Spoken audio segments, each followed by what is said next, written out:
I don't know about you, Dr. Mike, but back in veterinary school, it was a sort of a rude wake up call for me because through undergrad, getting my biology and chemistry degrees, I could study the night before tests and pretty much ace them.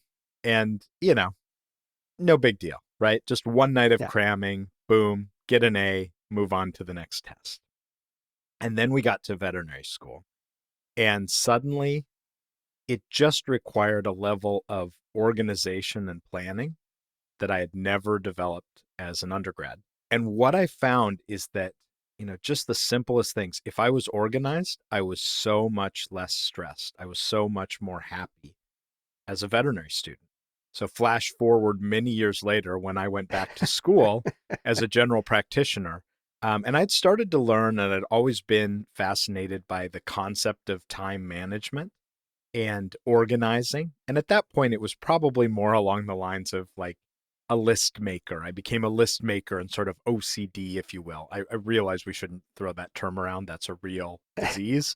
But I Yeah. became very organized because of that and through vet school. Then I go back to get my MBA, and I realized that operations management, process flow, and efficiencies overlap so beautifully with time management. And that was my real passion through business school. And so I've looked for a way, and you and I have talked about ways to take what we do in this podcast and sort of move beyond it and give back to the profession. And for me, how I feel I can best do that is bringing time management concepts to veterinary medicine. I love it. Welcome to the Vets Unleashed, where we gather animal professionals and animal enthusiasts to discuss the most pressing, silly, and interesting topics in the animal kingdom. I'm Dr. Scott. and I'm Dr. Mike. And Scott, that's what we're talking about today, time management. This episode and, the other episode we're going to be filming shortly or recording shortly that is you talking about sort of your passions and what you can bring and give back to vet med. It's a little bit of self-promotion because we do have race-approved talks for continuing education for veterinarians. Having continuing education talks is something I didn't ever think that I would be doing. You might have. I mean, I did them some when I was working as a technical services veterinarian. I did give talks then, but I never thought I would be talking to other veterinarians about. Did you? I didn't really. But then again, I never imagined myself outside of clinical practice or getting an MBA. When I was a new grad, I think I would have been, I would have thought, like, do you remember Bob Kraffel, Dr. Kraffel from General Doctor For in sure. Omaha? Oh, for sure. I just assumed that if Hi, Bob. anyone would be an industry vet and train other veterinarians, it would be him.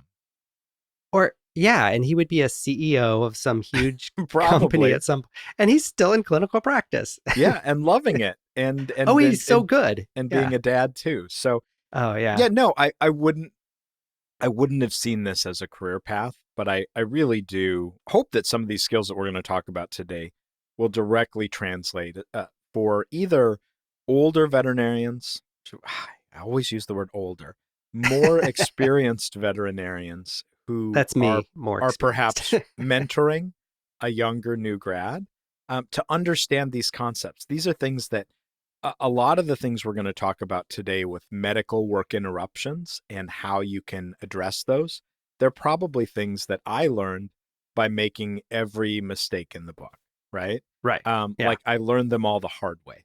And the idea Yes. is, can some of these techniques be, we can put them out there where if you're mentoring a younger grad, you could say, here's a toolkit for when things start to get crazy in the vet clinic and you're managing multiple high need patients. And then, Right. if you are going into your fourth year and you're going to be starting clinical rotations, if you're an intern or going into an internship, and certainly a resident, a young or early career veterinarian or vet tech, they're all part of the team, vet assistants, everyone, for a lot of the things we're going to talk about. Just knowing this skill set and taking the time to think about them and think about the steps each time we have to put one case aside to deal with another. I think you're saying that the way we learned was trial by fire, Yes. right? Like just you'll figure it out. Like you figure out how to juggle 4 cases and the emergency that comes. You learn that as time goes on. You hopefully get better at it. Some don't, but these are actual skills and things that can be practiced and learned. Is that correct? Yeah, I absolutely. And it's yeah, we'll talk through it. I mean, we Yeah. probably need to start at the, at the very basis of what is time management and then build from there and how it affects veterinary medicine. Yeah. That sounds, I mean, I've gone to some time management lectures before, and they all tend to be like, here's an app that you can use, or, make a Right. checklist or something like that. And it's, maybe it helps a little bit for a little bit, Only if you implement those things and make changes. And but they're that's hard to do. they You know what I really mean? are. Yeah. Well, and part of what we're going to talk about today is how this uniquely can affect veterinary medicine. But before we get there, Harvard Yeah. Business Review came up. They took all of the literature because people study this. They study time management and Right. preparing with time Yep. management skills for a busy clinical day. And then they Mhm. also know what happens when there's a work interrupt. So the Harvard Business Review, Harvard really went through and looked at all of the published data information that's available on time management. And they came up with, all they did is basically categorize what was already there, which was the 3 essential elements of time management. And so to your point, you said you went and they showed you some apps and maybe talked about to-do lists or keeping your Mhm. email inbox down. And those are all really great things. That's one of the 3 essential skills. But tricks, tips, and life hacks really only go insofar as your ability to institute Implement. those, Yeah. implement them, and make it a habit in your life. So, what are the 3 essential skills? The first is simply awareness. If you don't realize what and respect what a limited resource time is, then you really can't adapt your life around that time. And that's really what we're managing. We're not managing time because time marches on, Right. whether we manage it or not. We are making decisions around the ever passing amount of time. And Right. you know, I mention it And we all all the have the time. same. We all have the Yes, same, right? Yeah. we have the same as Warren Buffett and Elon Musk and all of these people that seem to do so much with the Right. little time they have. And so just that awareness, and I've spoke about that on some of the other podcasts I've joined as well. Mhm. One common thing that people will do is we call it the power of 1440, which is Okay. simply we have every single person in this world has 1440 minutes in every day.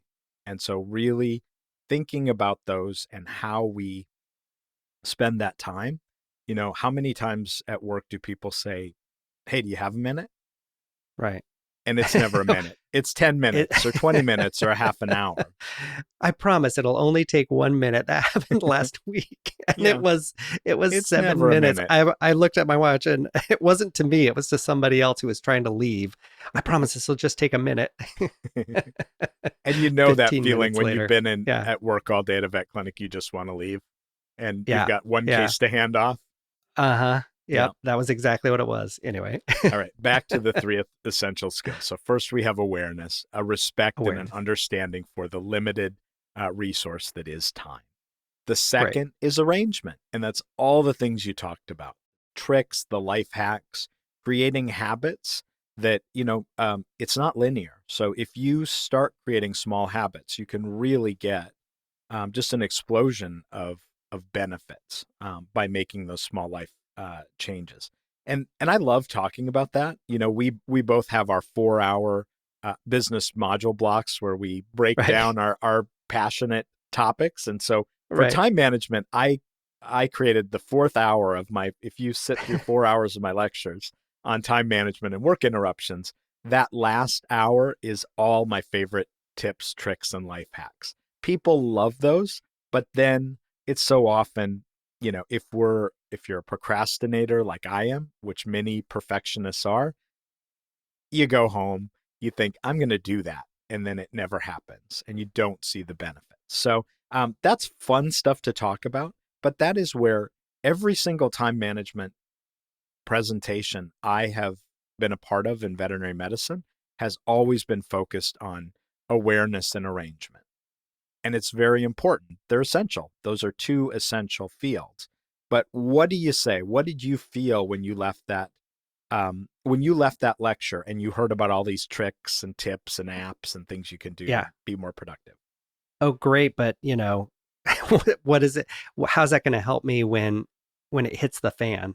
When the I'm fecal matter in the hits the proverbial, like, or literal. yeah, that's true too. When I'm in two rooms, I have people coming at me from every direction, and then an emergency comes in. Yeah, Right. yeah. So I mean, we were talking that happened to me just this week. Mm-hmm. Yeah, I mean, we're implementing a new paperless system. So great. We cut down the number of appointments I had. That's great. But the computers weren't working. The app wasn't working in two of the rooms. Okay, so now that's a problem. Now I have two rooms that I'm working on. And then I had people coming up and asking me questions. And while that's happening, a hit by car came in. Yeah. And so now I've got to handle the hit by car. Of course, that's first. Mm-hmm. But, what happens to everything else? Yeah.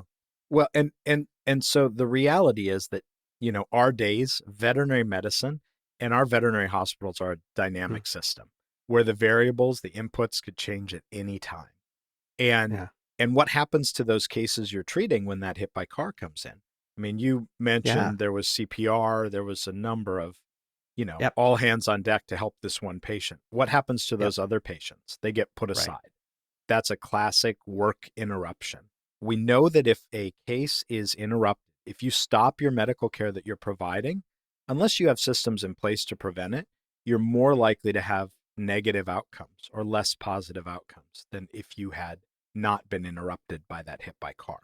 So when we get back from break, we're going to talk about the third and final essential time management skill, which is adaptation. And I would argue for veterinary medicine, and true to your story, the most important aspect. Great. Be right back. Hi, this is Dr. Mike, the Bowtie Vet Guy. Thanks for tuning in to The Vets Unleashed. If you want to find out more about us or our guests, or to leave an amazing review, head on over to thevetsunleashed.com or find us on Instagram or Facebook at The Vets Unleashed. There you'll find information on the podcast, how to be a guest, and our lecture series and speaking availability. Now let's get back to the show. And we're back. We are talking about time management with Dr. Scott, who has 4 hours of lectures on time management. Don't you think you could have cut it down to 3? I'm working hard to try and cut this down to 25 minutes for a podcast. I know. Well, I think you cut it down from 10 hours to 4, so everybody should be. And it's pretty great stuff. But our drink today actually goes along with this, because we didn't talk about the drink, and we're already halfway through the episode here. Yeah. So in fairness, we have been drinking it as we talk. Well, that's true. It is called Time Flies. Time flies, doesn't it? Yeah, though? Which would be part of awareness, one of the 3 essential skills of time management. Look at you bringing it all together. So this is Time Flies. I dropped my mic, but it's it's on kind of expensive. Don't ever drop the mics. Okay, we got this one from High West Distillery in Park City, Utah. In Park City, Utah. Yeah, there's actually a ton of drinks called Time Flies, and they're wildly different. Yes, but this one is bourbon, 2 kinds of dark and white rum. Yep, and then sherry, orgeat, vanilla syrup, and lime juice, and then also mango brandy, which we actually didn't have, so we substituted in apricot brandy, because, as you know, Scott, who has mango brandy sitting around? Nobody does, but apricots are the mango of the Midwest. That's what we always said when I was there. So cheers. We always said that. To cheers. Time flying. Mm-hmm. and that is delicious. I think, This is a good one. yeah, Mm. this is a good one. And we had another cocktail with a vanilla simple syrup called the Bliss back when we had Brad and his grandma who traveled around all Yeah, the national parks, and now they're that's going to right. all kinds of fun places. I think Yeah, the Galapagos, and they've yep, been all over the world. Yeah, that was a yeah, fun one. That drink was delicious. that it's really good. I think it's the Orange It, which is a almond liqueur, Yeah. and it's we use that for Mai Tais as well, which are a Hmm. personal favorite. But just that Yep. little bit of almond on top of it It is really makes it. cuts the sweetness. It really makes it. Yeah. Definitely give this one a try. And I will say shout out to the distillery who came Yeah. up with this recipe, because they have pages and pages of really great cocktail recipes I'd like to try. Yeah. Absolutely. If we could ever find the time. Yeah, if only. All right. Well, Speaking of which, we talked about the first two essential parts of, look, I'm recapping because I've learned this. um, the first two, and tell me if I get them wrong. So there was awareness right. and then uh, arrangement. Yes. So awareness is like just recognizing it, the time, and then arrangement is all that stuff we do to try to make it Look work. at All you those little go. tricks. You're I gonna be know. out of a job soon. No, it just means you've taught me well. Yes. No, thank you for recapping. And then the Yeah. third is Yeah. adaptation, which is what happens when chaos takes over. We know for veterinarians, we're going to be interrupted at work. Think about a typical day for you, a busy day. How many times do people come up to you to ask you a question that you need to answer? I mean, it's constant. As soon as I leave a room, I'm getting 2, 3, 4 questions that I Oh have yeah. to answer about, 3, 4 different cases. Yeah. And it's Constant. those are work interruptions too, in a sense that we are interrupted. We change tasks, Hmm. probably every 3 to 4 minutes in medicine. It's very, very common. And what the human studies show, is that if you're treating a patient and then for whatever reason chaos ensues and you have to step aside from that patient, you essentially are more likely to have a negative outcome or a less positive outcome, right? From Simply by walking the away. one you stepped away from, the one that Exactly. got interrupted. Yeah. The one that Okay. got interrupted. And so we really need to think about, what options are there? What can time management tell us about how we deal with these cases, right? And how we Yeah. approach them every single time. Is there a system or a very simple, easy way that you can have memorized, that you have in your head, that you and your team, that's vitally important, that everyone that's involved uh, in the care of that patient, and the communications with those owners, is part of that team, and it turns out there are. I mean, it's something we kind of, as you were saying, kind of at the beginning, we all learn to do in our own way, and we learn to manage it in our own way. But I mean, if we could have a way, a way that like we could teach everybody to do this, then everybody would know what their role is. And sometimes just to know the steps and to talk through them, even if you don't individually say on to the next step, on to the next step, it keeps the team. Everybody has the same expectations for what needs to be done when a case gets set aside. Right. I mean, we do this for anesthesia. We do this for, you know, we do this for many different aspects of our life as a veterinarian. So for for surgery, we have our pre-surgical checklist that we go down. For Mhm. anesthesia, we go down our checklist for that. So I mean, this should fit right in, I would think. Yeah.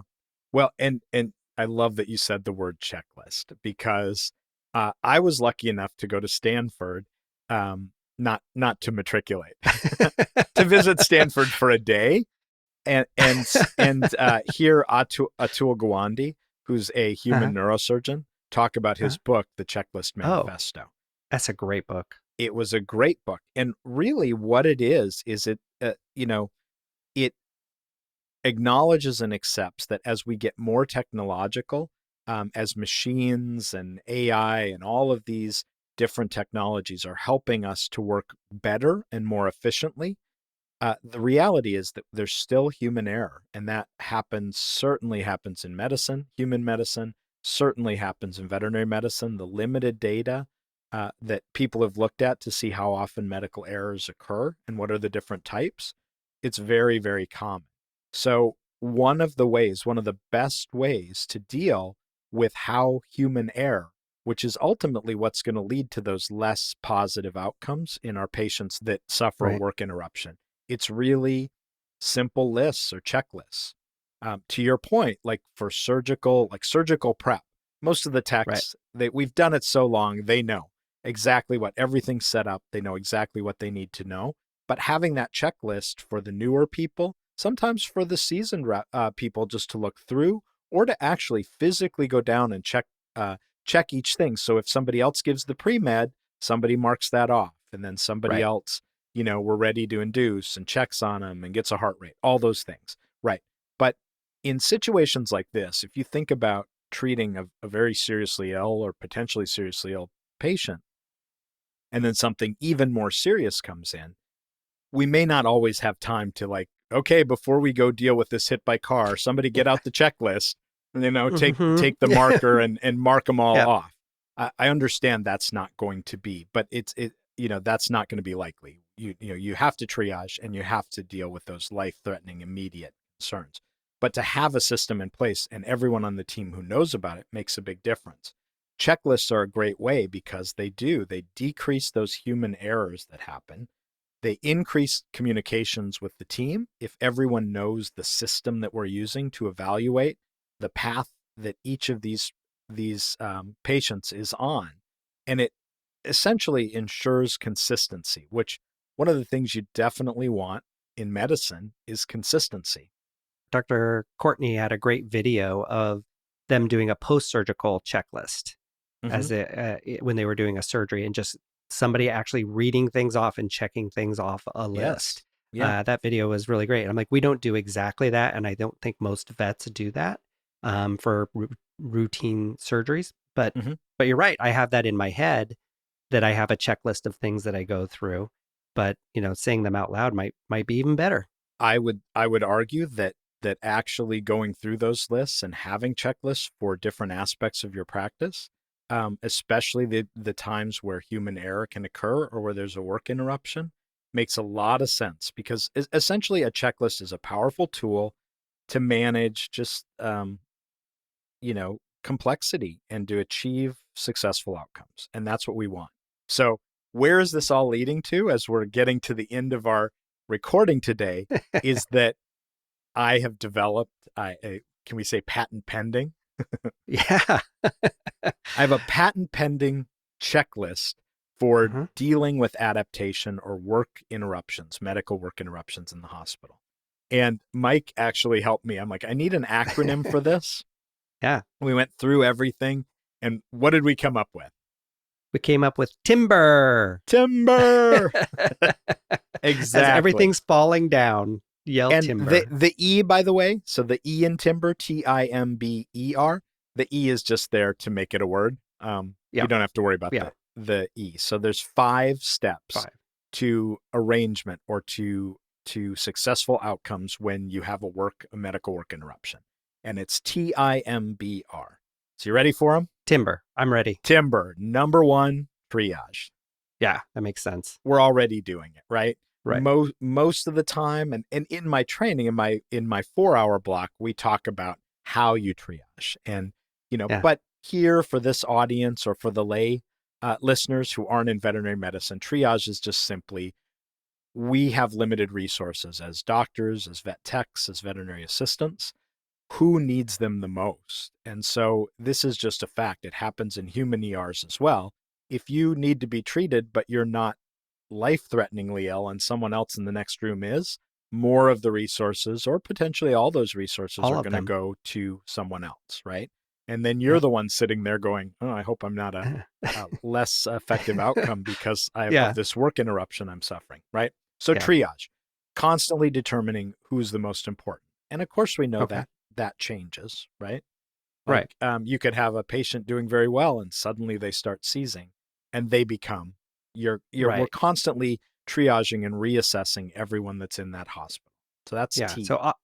obviously the hit by car Yeah, goes right up to the top of the right up list to the kind of thing. top. Yeah. And everyone Yeah. knows that, but having Yeah. these 5 steps, triage, is very important. Then the I, which is really important, is what is the impact to the patient? So, what is the impact of this Okay. patient going to be as a result of this medical interruption, right? Okay. Oh, so Um, like the two that I had in the rooms that I was finishing up with, what is their impact? What is the impact on them now that I'm dealing with hit by car? is it fine? Can we give Yeah. them some pain medications and keep them comfortable? It's not ideal. I mean, in Yeah. an ideal world, everything would be treated immediately when it, Right. truly when it needed Yeah. Yeah. treatment, but that's not. So what is the impact? It may be very little. It may be very significant. If it's Right. something under, if it's an animal under anesthesia and you're monitoring Hmm. it, or if it's an animal, there have even been times in my career where you get pulled out of surgery to do Yeah. CPR, things like that, and have to Yep. scrub back in. So there's a pretty Yeah. high impact to leaving an animal under anesthesia with an Yeah. open incision, Yeah. abdominal incision, for example, and then going to do something else and coming back. That's not ideal, but sometimes because we triage, that happens. And there is an Mm. impact to that patient. Obviously, prolonged anesthesia Yeah. and pretty small A risks lot. overall, but still Yeah. increased risks. Definitely. Yeah. And once we think about how this is going to impact the patient, then the next thing is another thing like triage we do well. The M is a medical plan. So coming up Right. with what we're going to do. And that medical plan is going to change based on these work interruptions, right? So say, Right. for example, it's a laceration Hmm. that comes in. Um, it comes in, it's actively bleeding. Um, and now something else needs to be dealt with, a GDV. Right. We have to go into this surgery to decompress Right. and do Yeah. our gastropexy. All right. So, you know, clearly that is going to supersede, and be Yeah. more important when we triage. And so, what is the impact to that patient? They're going to have to wait longer with potentially more pain, right? Um, you know, they're bleeding, so we've got to stop the bleeding. And there's going to be a delay until we're able to repair that laceration. So the medical plan at that point is probably going to be pain medications. Let's get a temporary bandage on, maybe some sedation as well, and that often goes hand in hand with the pain medications we're using, just to keep them comfortable, to keep them calm, because they may have more anxiety being in a vet clinic longer term. It's stressful for the owners as well, which impacts their care if they get frustrated or angry. So having the conversation, someone with those owners about the fact that we had a medical work interruption, we had a delay in her care because of a more serious patient, but here's what we've done to prevent.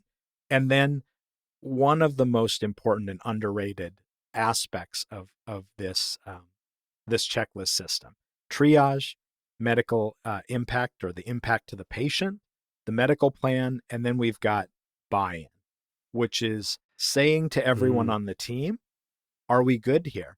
How many times a day does, Ginger or one of your amazing technicians, do they Right. step in and say, maybe that's not the best idea, Dr. Mike. Maybe we should do it this way. Yeah. Or just, hey, can I give this one a little more pain med? Or, this one looks like it's having trouble breathing. I mean, Yeah. we rely on Oh, our of course. technicians to help us with that. And in that one where I talked about where I had two animals in rooms and an emergency coming in, yeah, I grabbed three technicians and who's doing what, who's taking care of things for me. Yeah. Well, and so having that buy-in from the whole team, is everyone on board with this plan? Is there anything we're missing that's going to give the optimal care to this patient as we transition most of our resources over to this next thing that we have triaged and determined to be more, um, you know, uh, something we need to deal with right now. And then the final is to just reassess as conditions change. You're never married to any of these plans. So if we're constantly triaging, which is the first step, And every time we triage and it changes the order, we have to go through these again. What is the impact of the patient? What is the new medical plan now that these have changed? Does everyone agree with this plan? And everyone gets a chance to say yes or no, respectfully, and then constantly reassessing. So it's pretty simple. And it's, again, things that we probably learn how to do simply by being in these dynamic systems, like working in chaos for most of our careers. But that can be overwhelming for new grads. Yeah, I think this is especially helpful for new grads that, if that emergency comes in and they drop everything else and then forget about the other things, Yeah. right? And it just exactly what you're saying is that even if it was an animal that was in for its yearly exam and doesn't get a heartworm test because they didn't talk about it, Yeah. or they didn't talk about do you remember to get the heartworm prevention? That could be a pretty big impact if they don't Absolutely. remember to TIMBR it. Yeah, it's not always the big things. So I think, TIMBR is a reasonable thing to do. And it's empowering to have a tool in your Mm-hmm. toolkit for this chaos. Yeah. It's empowering, just like back in those days where organizing and arranging my life and being better organized in vet med, because that was chaos as well, in veterinary school. It's a great tool. It's a starting place, and it's something to visit with every patient when their medical care is interrupted. I mean, I would go to this lecture. Would you go to 4 hours of this lecture? I probably would if this was the hook. I probably would, because this is something I've never heard anybody at any lecture I've been to talk about, like, a systematic way of learning how to deal with interruptions, which are, as you say, that's all we it's like I feel like my whole day is interruptions. It is. That's all it is. Medical work or it's work interruptions and Yeah. interruptions to you. I come in and I look at my schedule and I go, okay, well, let's throw that away. Let's see how close know that comes to what actually happens. what. Yeah. Well, I will say too, by the way, there's a lot of other aspects. I think, as a veterinarian and because of the theme of our podcast, it just makes sense to talk about the medical and, medical work interruptions. But Sure. all the other things are fun too, from why to-do lists don't work to some easy techniques for keeping your email inbox empty or very close to empty. These all work if you do them. So, like I said, the last hour is that. We have a couple hours on medical work interruptions with some exercises and things. And just, it's a lot of, it's a very deep dive into time management, which is fun. And if I could give just one little shout out, is that since Dr. Scott gave me the one tip and trick that has worked for me, is keeping my inbox maybe not perfectly clean, but pretty darn close. I mean, it was pretty messy before. It was way down in there, hundreds and hundreds of, like how most people, I think most people get overwhelmed and then, kind of start over. But since you gave me that little trick, it definitely is much, much, much better. Yeah, I'm still funneling some of my ideas and, I'm the guinea pig on trying all these. So now that you're in practice and I'm doing industrial medicine. Yeah. I'm like, try this out. See if it works. Do this for a week and tell me.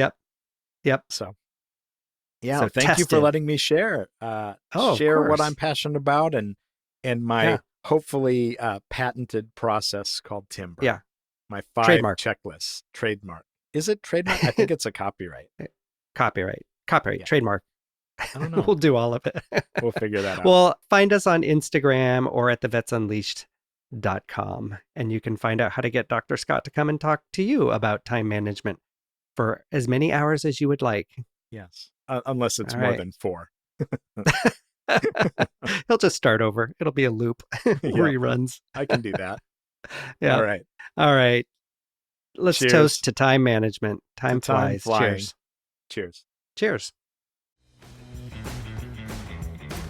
Thanks for joining us for drinks and a conversation about veterinary medicine and our beloved animals. The Vets Unleashed podcast is wholly owned by the Vets Unleashed LLC with excellent production by Earweevil Audio.